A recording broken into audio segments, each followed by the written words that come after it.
Bismillahirrahmanirrahim. Assalamualaikum warahmatullahi wabarakatuh. Alhamdulillahi wa kafa.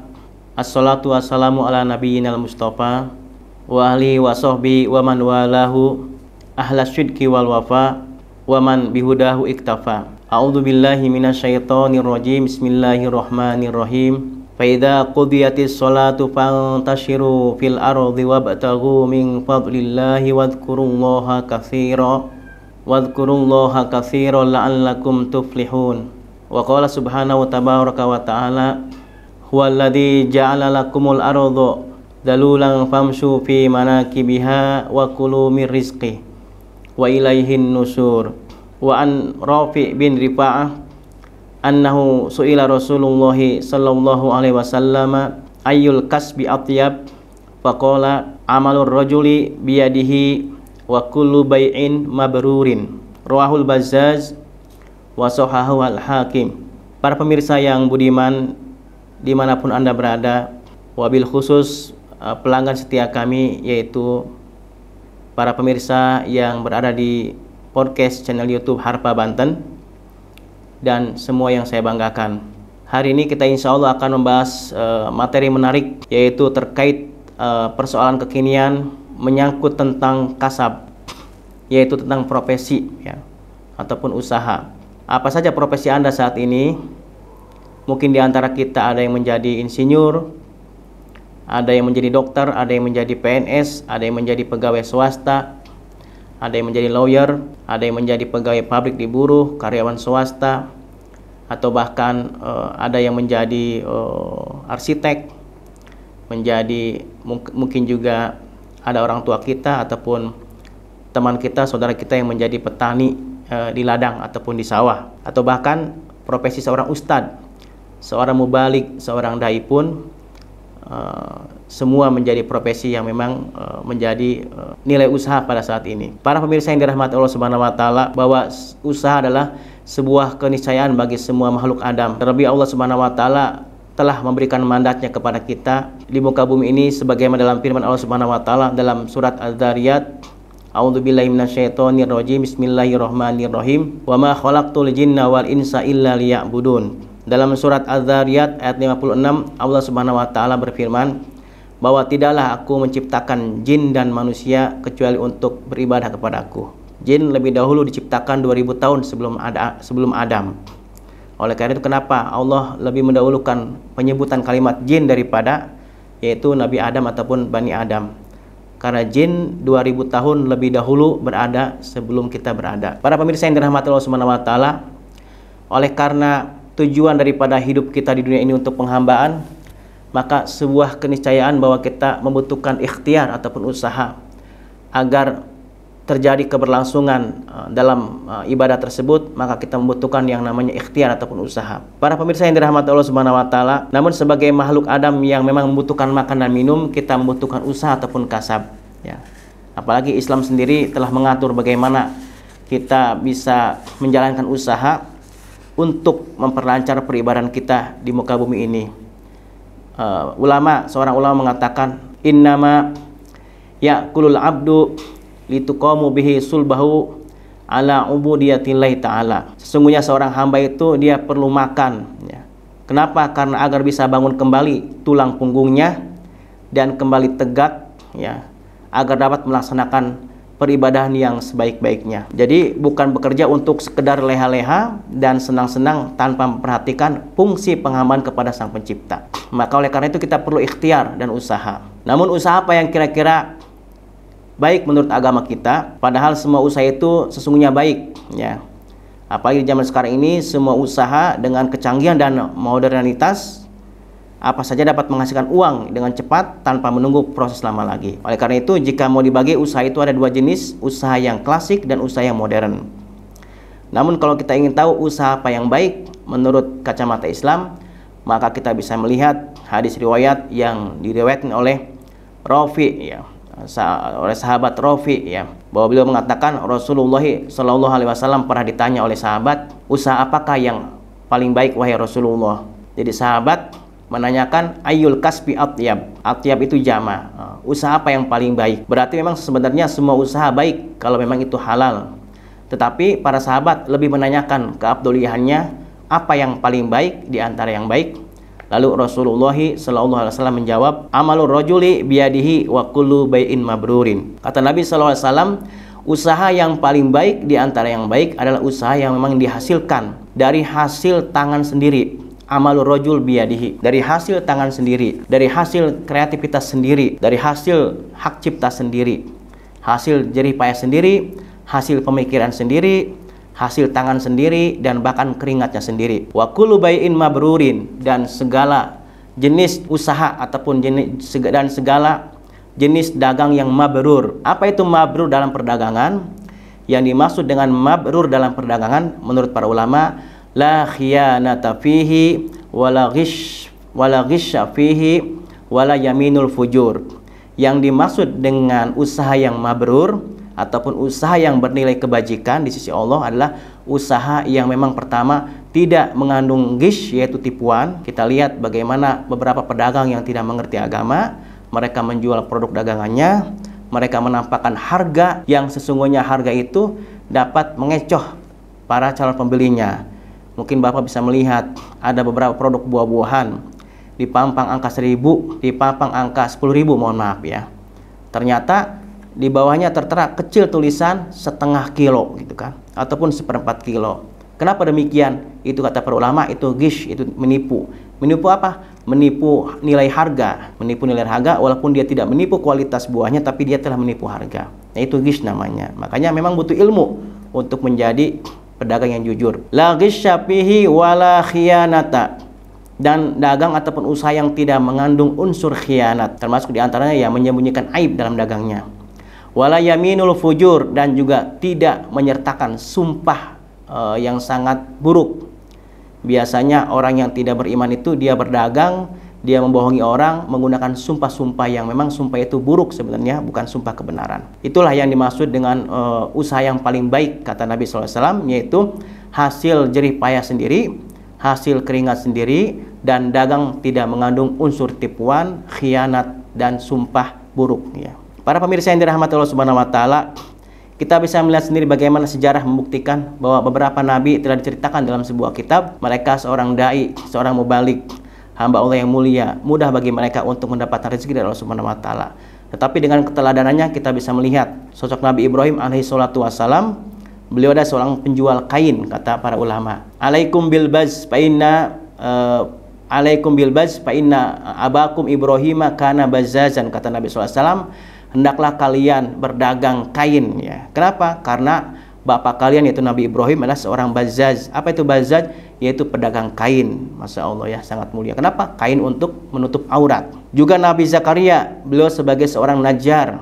Kita mungkin tidak tahu profesi mereka. Kita tahunya mereka orang yang soleh, orang yang berdakwah, tapi mereka juga butuh kasab. Maka kita bisa mengetahui bahwa Nabi Zakaria adalah seorang najjar. Apa itu najjar? Najjaron yaitu seorang pengrajin kayu. Mungkin beliau punya panglong kayu ataupun pengrajin kayu ataupun usaha kayu ya zaman dulu. Atau Nabi Daud alaihissalatu wassalam ya, i'malu ala Dawuda syukra wa qalilu min ibadiyas syakur. Bahwa Nabi Daud itu adalah seorang yang, mohon maaf dalam tanda kutip, beliau seorang yang gila kerja ya, sebagai seorang haddad, seorang pandai besi. Wa alanna lahul hadid dalam surat An-Naml, bahwa Allah Subhanahu wa taala melunakkan besi dalam pekerjaan Nabi Daud. Makanya seberat apapun orang yang kerja di pandai besi itu, kalau dia tidak yakin sama Allah, maka akan berat. Maka Allah mudahkan Nabi Daud untuk memahat besi-besinya. Cara logika, memahat besi itu luar biasa. Apalagi zaman dulu teknologi tidak semodern sekarang.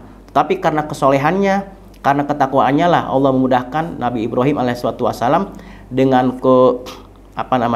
dengan kekuatan tangannya, dengan kerajinannya, dengan kreativitasnya. Beliau mampu membuat baju-baju besi perang yang sangat diminati pada zaman saat itu. Juga Nabi Sulaiman, seorang pengrajin pelepah pohon kurma ataupun pohon-pohon sejenisnya. Bahkan yang terakhir Nabi kita di Nabi Muhammad SAW, beliau juga sempat ikut berdagang di usia 12 tahun bersama sang paman yaitu Abu Thalib, yaitu paman beliau. Juga beliau sebelum menikah dengan Khadijah sempat ikut berdagang terhadap dagangannya Khadijah, membawa ke negeri Syam. Pemirsa yang dirahmati Allah Subhanahu wa taala, kita telah mengetahui informasi bahwa nabi-nabi telah menunjukkan kemandirian mereka selama berdakwah, yaitu dengan mencontohkan kepada umatnya untuk menjalankan kasab ataupun profesi. Walaupun dia seorang ulama, seorang alim, seorang abid, tapi kita tidak bisa bergantung kepada pemberian orang lain.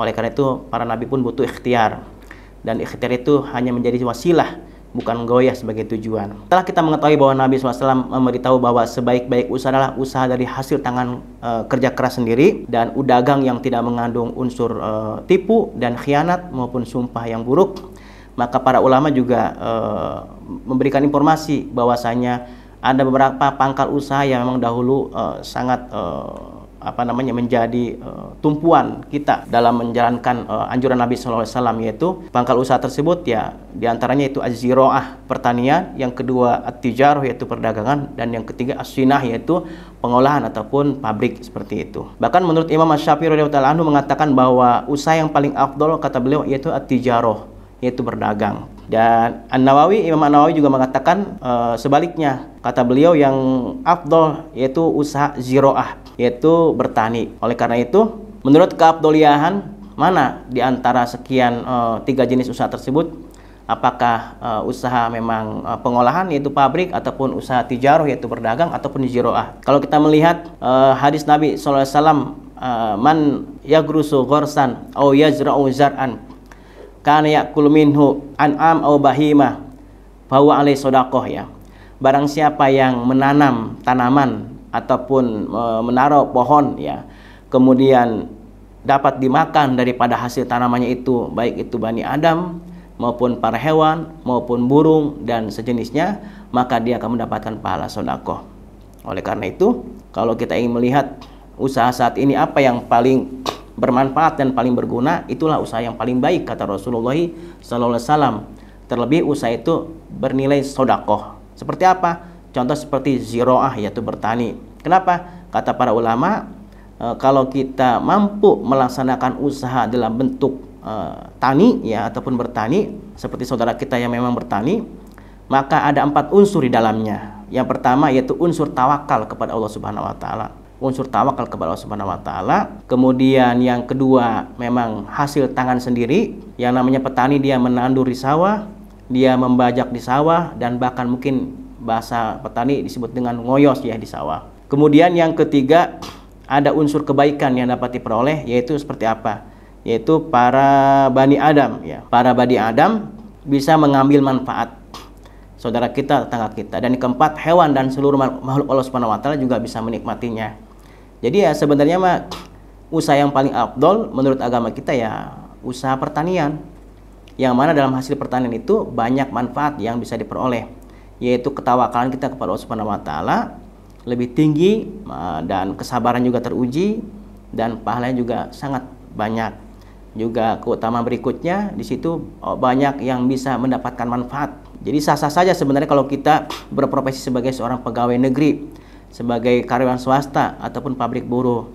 Namun dari hasil pekerjaan tersebut, apakah ada nilai sedekah yang lebih luas lagi yang bisa yang bisa dihasilkan manfaatnya oleh orang lain?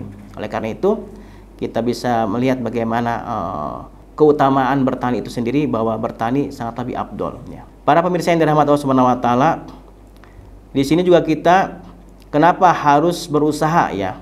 Harus berupaya. Kenapa kita tidak duduk tidak diam mengharapkan pemberian ataupun terima kasih mengharapkan pemberian ataupun kebaikan orang lain? Ulama mengatakan bahwa kenapa kita harus usaha, yaitu min ajli ifafun nafs anit tadalluli wa ya allati ta'malu wa tatakassabu min rizqil halal, ya. Bahwasanya kita butuh usaha, kita butuh berprofesi, berupaya karena min ajli ifafun nafsi, untuk agar supaya kita bisa memelihara kehormatan harga diri, anit tadallul, dari kehinaan. Kehinaan dari apa? Daripada meminta-minta kepada orang lain. Jadi kita idealnya memiliki usaha dari hasil keringat sendiri, kreativitas tangan sendiri, pemikiran sendiri, buah cipta sendiri, tidak meniru orang lain, apalagi menjiplak dan memplagiatnya. Dan bukan dengan cara memungut, dan bukan dengan cara memungut hasil keringat orang lain ataupun kerja keras orang lain hanya karena punya kewenangan dan jabatan. Tiap tangan yang terluka atau kaki yang terbelah kulitnya dan keringat yang bercucuran, maka di situ ada pahala Allah Subhanahu wa taala yang diberikan langsung, tidak ditunda-tunda lagi, dan dihapuskan segala dosanya oleh Allah Subhanahu wa taala. Kenapa? Karena mencari yang hal itu hukumnya wajib setelah kita melaksanakan yang wajib. Tolabul halali fardhatun ba'dal faraid. Wallahu taala a'la wa a'lam bishawab. Mudah-mudahan kita dapat melaksanakannya dengan baik dan mendapatkan rezeki yang halal dari Allah Subhanahu wa taala. Baik, ini ada pertanyaan yang masuk dari pemirsa kita. Ustaz, bagaimana hukum dagang secara Islami? Karena saya diinformasikan bahwa tidak boleh mengambil profit lebih besar dari 50% atau juga tidak boleh menambahkan harga jual bila pembayarannya dicicil 2 kali ataupun 3 kali. Bagaimana hukumnya kita mengambil keuntungan yang besar dari hasil perdagangan?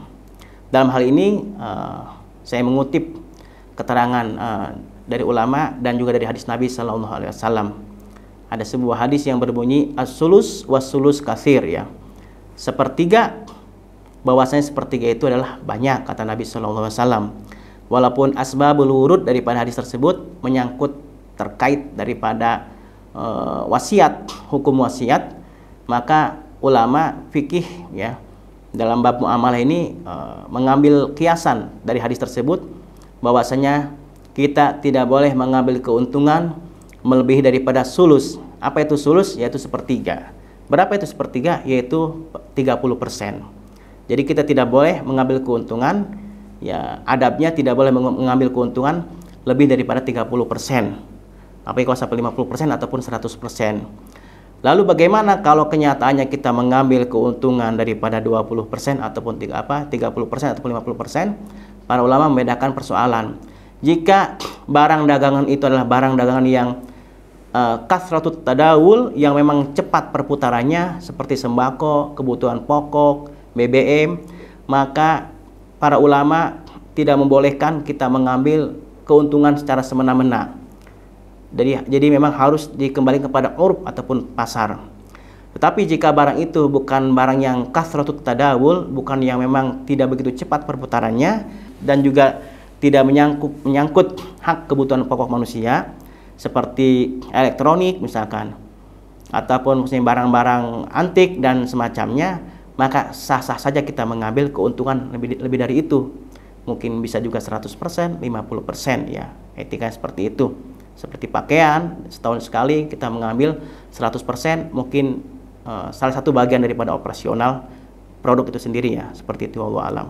Kemudian yang kedua, ayat berapa dan di mana Al-Qur'an menunjukkan sistem perdagangan Islami yang benar? Kita bisa melihat dalam surat An-Nur, ya, ayat 37, Allah Subhanahu wa taala berfirman, rijalun la tulhihim tijaratun wala bai'un an dzikrillahi wa iqamis shalah, ila akhir ayat. Jadi usaha yang baik seperti apa sistemnya itu yang memang diatur oleh Islam. Jadi Al-Qur'an surat An-Nur ayat 37, rijalun la tulhihim tijaratun wala bai'un an dzikrillah, yaitu usaha yang memang tidak melalaikan. Apa saja usahanya selagi tidak melalaikan daripada sholat, kewajiban kepada Allah Subhanahu wa taala, maka usaha itu adalah usaha yang baik. Jadi walaupun usahanya baik tetapi dilakukan di waktu yang tidak baik, itu juga menjadi haram hukumnya, ya. Seperti apa? Seperti transaksi yang halal dilakukan di waktu sholat Jumat, ataupun yang dilakukan di saat azan Jumat. Para ulama fikih sepakat keharamannya, walaupun yang dijual adalah barang halal, tetapi dilakukan di waktu yang diharamkan, maka hukumnya menjadi haram. Oleh karena itu Islam tetap mengatur bagaimana perdagangan. Wa halallahu al-bai'a wa harrama riba. Allah Subhanahu wa taala menghalalkan segala sistem perdagangan yang Islami yang memang bisa dilakukan oleh umat Islam, wa harrama riba, dan Allah mengharamkan segala unsur riba yang berbunga dalam perdagangan tersebut. Jadi memang kita harus berdagang. Kenapa? Untuk meminimalisir riba. Kenapa banyaknya riba? Karena orang tidak berdagang dengan baik. Kemudian ada pertanyaan juga yang mengatakan bahwa Ustadz, setahu saya Nabi Muhammad SAW juga berdagang, begitu juga dengan istrinya yaitu Siti Khadijah radhiyallahu anha. Lalu apa saja yang dilakukan oleh Nabi dalam proses pemasaran, ya, dan penentuan harga jual, ya. Tentu kalau harga jual beliau mengatakan tidak boleh lebih daripada 30% ataupun sepertiga. Dan Nabi berdagang itu memang saat ketika beliau sebelum menikahi Khadijah. Saat beliau memang masih muda, masih lajang, dan memang butuh bekal, ya, untuk menikah. Setelah beliau menikah itu beliau fokus berdakwah. Kenapa? karena Khadijah lah yang memang mensupport ekonomi beliau. Tetapi kita bisa belajar bagaimana cara berdagang Nabi. Ada salah satu agensi ataupun wakil daripada Khadijah bernama Siti Masyitoh radhiyallahu ta'ala anha.